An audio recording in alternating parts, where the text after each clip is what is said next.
Postal workers are risking their lives every day for the American people amid the COVID-19 crisis.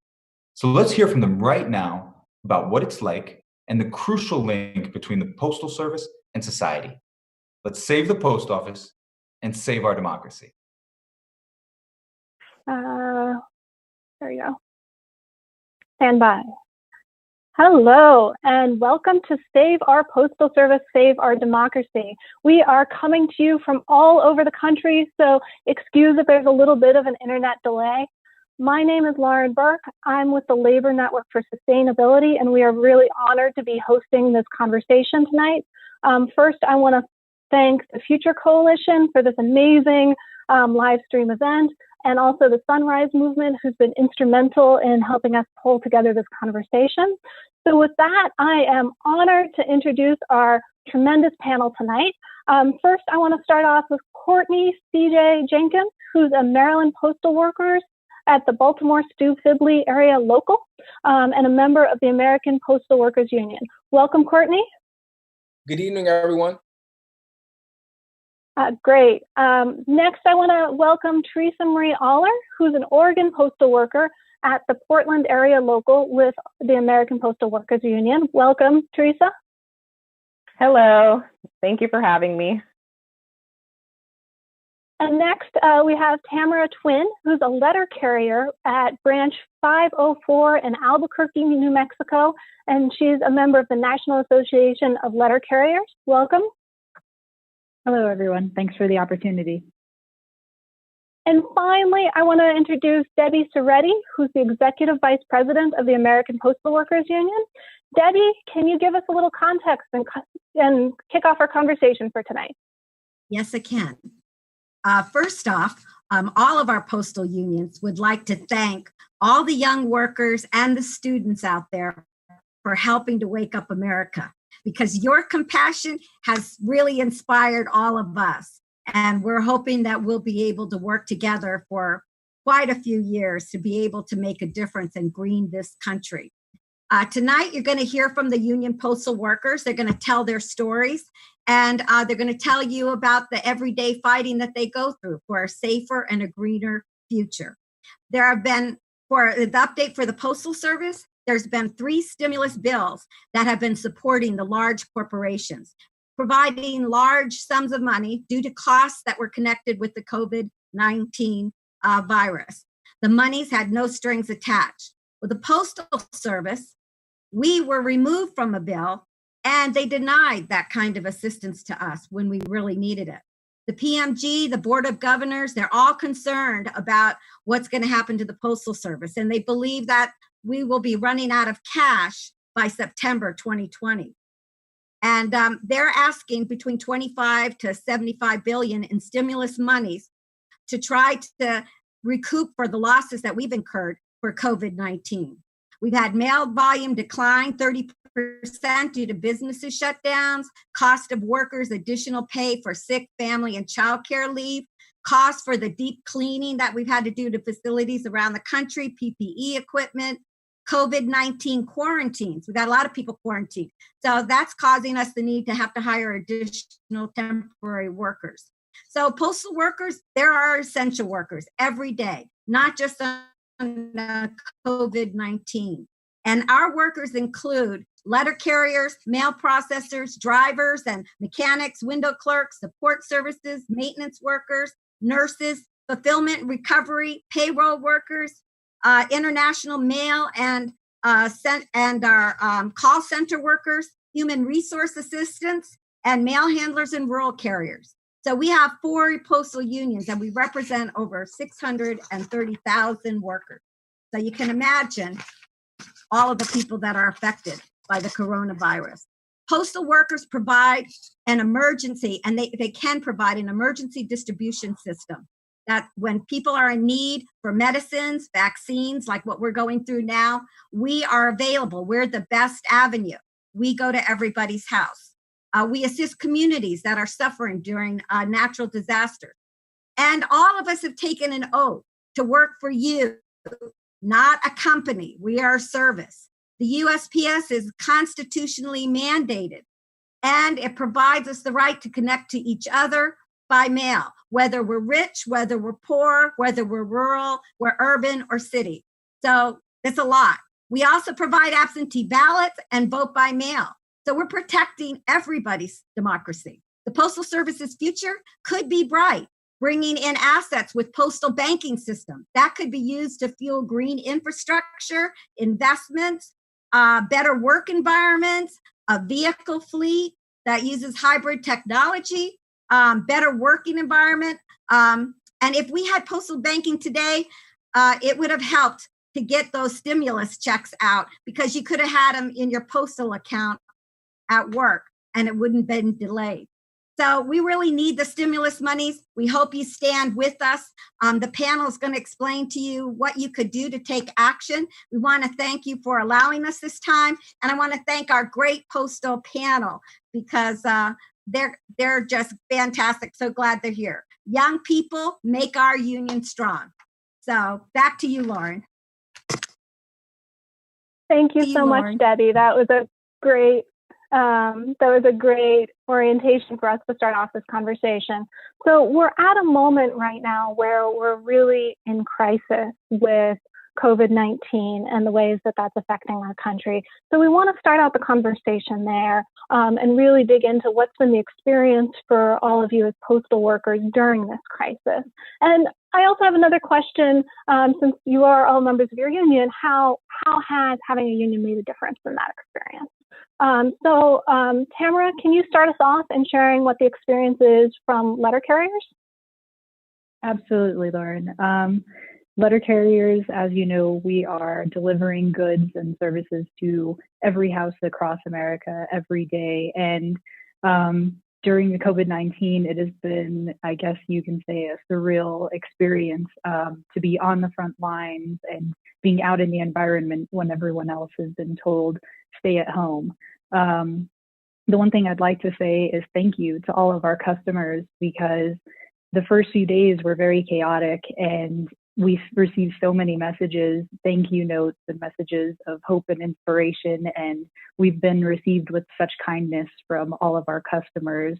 But it has been, there's been some anxiety about just how to maintain safe distances and how to follow CDC guidelines. As you mentioned, in terms of how the union has provided, an capability for that, the way to maintain that safe distance. The union has really led the way for us. NALC has been in contact with USPS management every day, and they've been in contact with all of the branches throughout the country and making sure that we have what we need to be safe at work: gloves, masks, hand sanitizer, and taking extra measures to sanitize our trucks and putting in safety precautions in terms of maintaining safe distance on the workroom floor. So I think without NALC or the union, it would be hard to have that backstop from the employer. And NALC has really provided us a collective voice as employees to be able to make sure that we have those capabilities to maintain safety during this time. Thank you, Tamara. Courtney, I understand that your workplace is a little bit different. You're not out delivering the mail, but you're in the Baltimore facility. So can you share a little bit about what the experience has been like there, given the COVID crisis? Thank you. So working at a processing facility, there are challenges and adjustments that must be made, just like with many other workplaces. I'll say one of the most challenging parts is the social distancing. What the public doesn't see is that a lot of mail processing clerks and mail handlers and other craft employees are behind the scenes working really in close proximity to one another to ensure that mail is delivered in a timely, efficient way.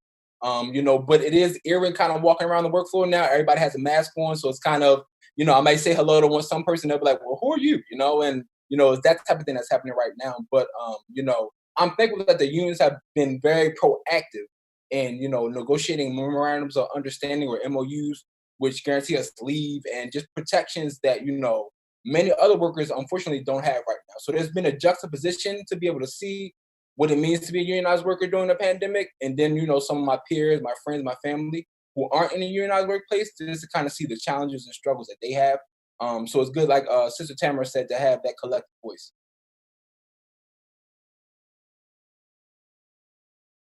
Thank you, Courtney. That gives us a lot more perspective. What I'm hearing from both of you is just how essential the postal office is. And, we're hearing much more about essential workers and essential services. So I wanted to learn a little bit more about, what is it that makes the Postal Service so essential in this time? Tamara, can you take that one? Sure. So from a letter carrier perspective, I think you see your letter carrier 6 or 7 days a week, every day, not during a pandemic. So when you see your letter carrier 6 or 7 days a week during a pandemic, it really gives the community that sense of stability and normalcy, that things are still going on, they're still okay. In terms of being essential, we are not only delivering goods in terms of parcels, but we're delivering essential medications to people, people who may have a sensitive health condition that doesn't allow them to go out and shop for medication. Even if it is over the counter, they're fragile and can't go to Walgreens. So they can order it and we can bring that to them. We're going to deliver your stimulus checks. We're delivering Social Security checks. We're also providing a lifeline to the most vulnerable people in our community that may not have that human interaction because it's shelter at home and we're the only people they see day in and day out. Another thing is, going forward, if the federal government were to distribute, masks or things to keep people safe, or potentially test kits, we would be the people that are delivering those goods to every household in America. And in terms of just a neighborhood watch perspective, we are the eyes and ears of the community because we deliver to so many addresses every single day. And I think all of those things really make us essential, not to mention in terms of absentee ballots and voting at home, we really can make sure that people don't have to choose between their health and their civic duty in voting. So. Thank you. Teresa, I know you're really excited about vote by mail and really passionate about how the Postal Service relates to our democracy. So can I ask you to speak a little bit to that? Thank you. I'd love to, Lauren. I think everyone would agree that to have a true democracy, you really have to have free and fair elections. And for me, I understand free and fair elections to mean everyone who has a right to vote has access to voting. For me, I cast my first ballot as an absentee voter while my family was stationed overseas, while my mother was in the military. And so for me, absentee voting, voting by mail is very essential. And that is a service that the post office offers exclusively. I live in Oregon, and in Oregon, we vote exclusively by mail for all of our elections, which has increased voter turnout. The post office is essential in securing and maintaining democracy in this way.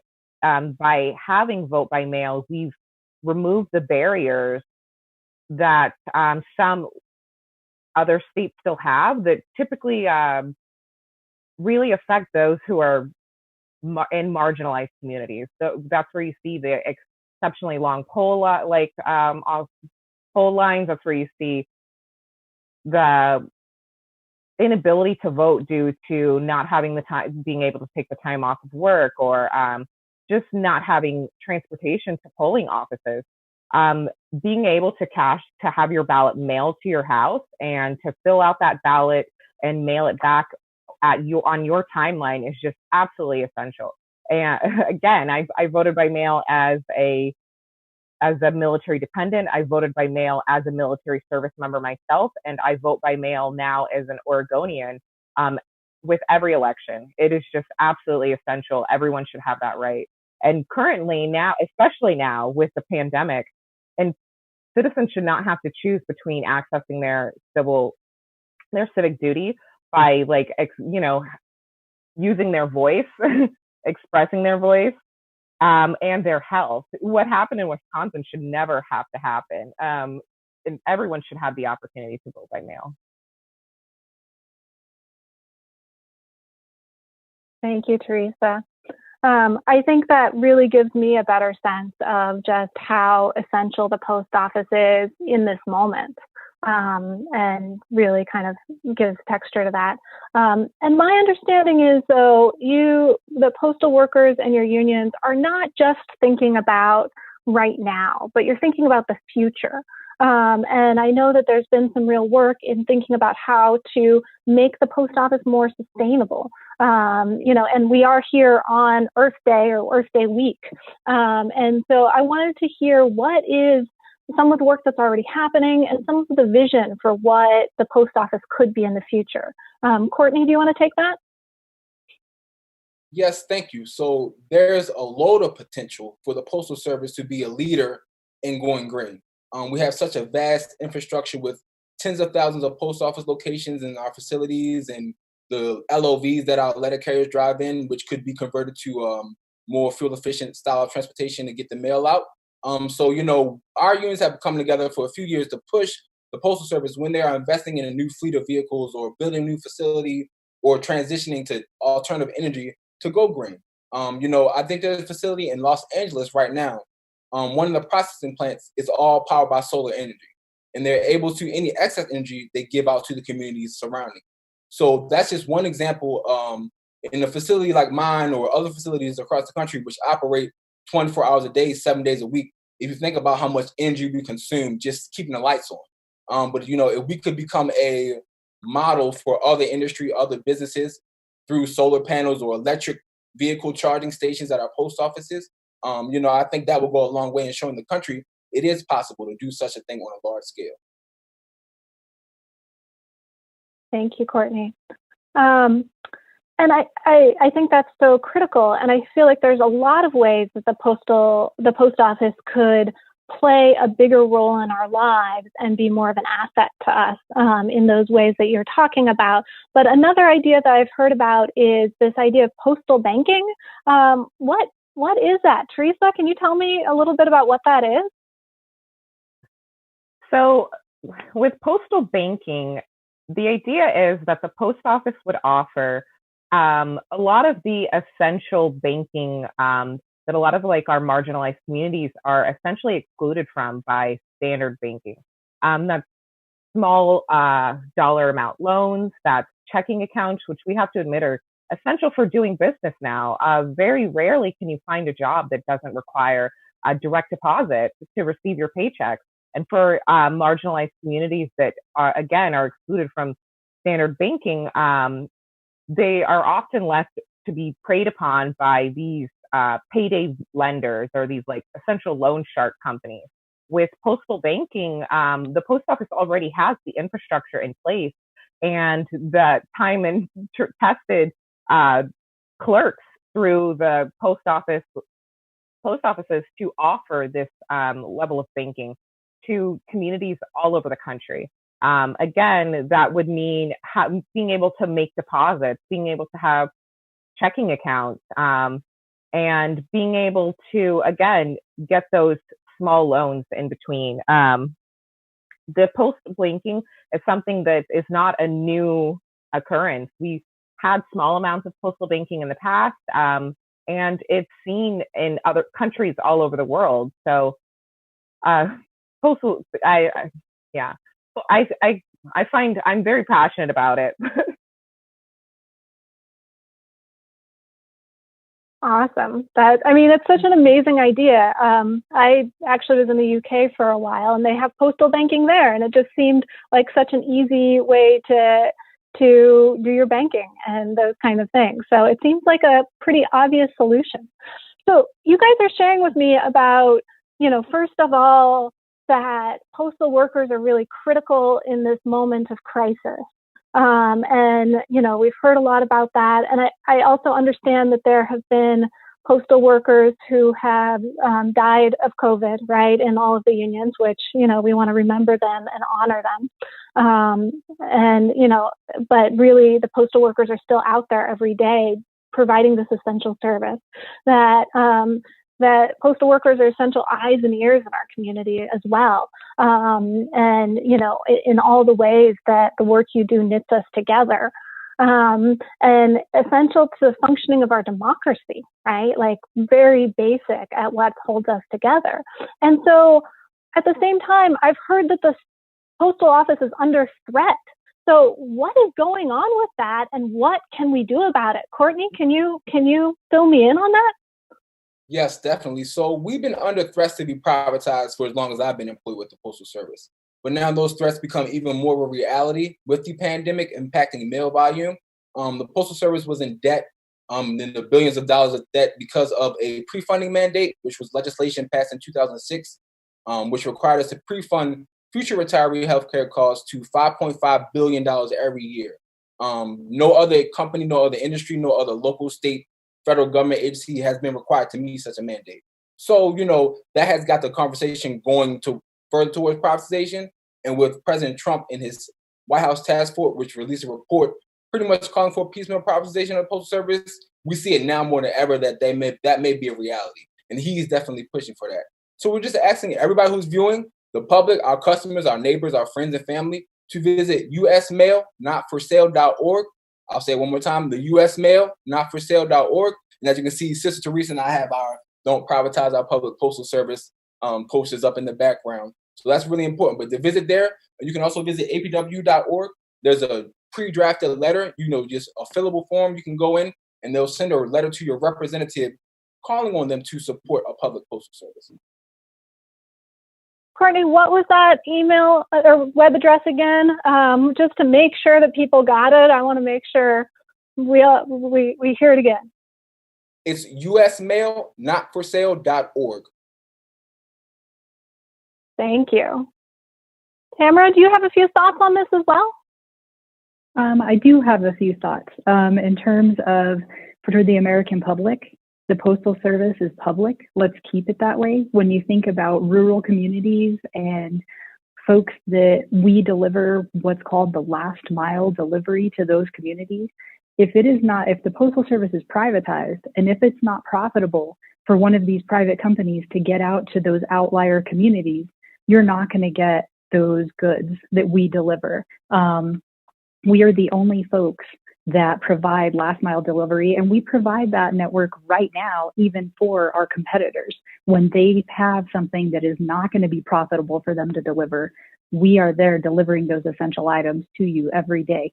So when you think about, rural communities all across this country, let's make sure to keep the Postal Service public.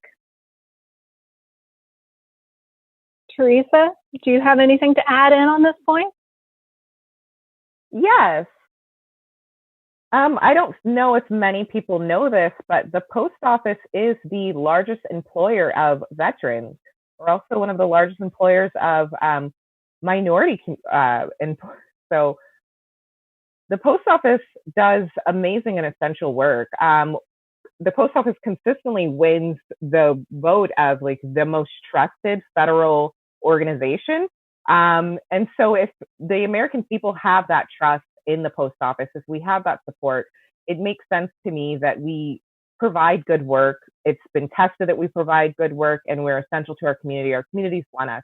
So we need our community's help to keep the post office public. It's your post office. It's the American people's post office. They have a right to keep it. And what was that that website again? I'm forgetting it already. I have bad short-term memory. So what was that? U.S. Mail, not for sale. Okay, I think I got it. U.S. Mail, not for sale. .org. usmailnotforsale.org. Great. Debbie, do you have anything you want to jump in to just pull this together?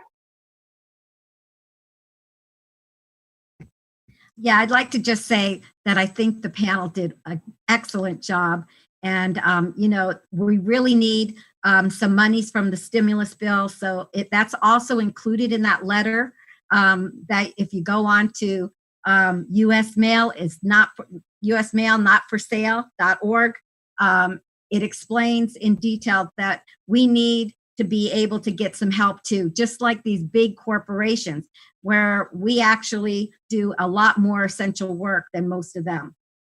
So it's really important. And we're so glad that they gave us time to be able to spread the word. And we just hope that all of you out there really, stand strong and help us. And we're with you as well, because we're going to make this country green and we're going to change it.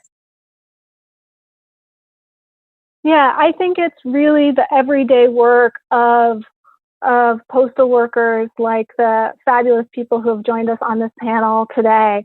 That all of you are doing tremendous work going out every day to make sure that people get their mail, make sure people get their medicines, make sure people are able to vote, make sure people are able to connect with families and loved ones and get their packages and all of those sorts of things. Like, it's essential to my life. I know that. And so, I want to thank you for all of that work. And also I want to thank you for being strong union members and for fighting to make these workplaces strong workplaces and to make sure that we have the Postal Service to support our democracy and that you have democracy in your workplace. I think that is just absolutely critical for making sure that we have the robust society we need for the kind of change we need for the future. So I want to thank you all for that.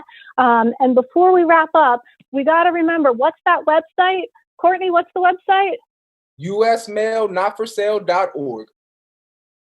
Tamara, what's that website?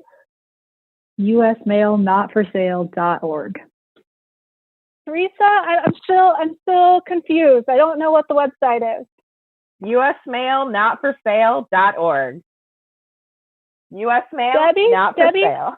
Yeah, usmailnotforsale.org. And please don't forget to vote. That'll be the next battle.